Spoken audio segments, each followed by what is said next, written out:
Tanınmış telejurnalist, hal-hazırda Amerikada yaşayan Qənirə Ataşova Azərbaycan Respublikası Daxili İşlər Nazirliyinə və Dövlət Təhlükəsizlik Xidmətinə müraciət edərək bildirib ki, ona və oğluna zəng olunub və onların öldürüləcəyi ilə bağlı təhdidlər olub. Belə ki, oğlu Fərhada zəng olunub və bildirilib ki, onu və onun qardaşını, yəni Qənirə Ataşovanın hər iki oğlunu öldürəcəklər.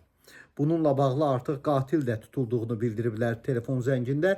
Qeyd edək ki, Qənirə Ataşova son zamanlar Azərbaycan səhiyyəsi ilə bağlı müxtəlif araşdırmalarıyla gündəmə gəlib, xüsusən plastik cərrahiyyədəki boşluqları üzə çıxarıb və bundan sonra Azərbaycanın plastik cərrahiyyəsində aparılan araşdırmalar müxtəlif nöqsanları aşkara çıxardıb və məhz bundan sonra Qənirə Ataşova tez-tez təhdid olunduğunu bildirir sosial şəbəkələrdə. Bu dəfə isə Daxili İşlər Nazirliyinə və Dövlət Təhlükəsizlik Xidmətinə müraciət edərək konkret adlar təqdim edib və bildirib ki, artıq o və ailəsinin həyatı təhlükədədir.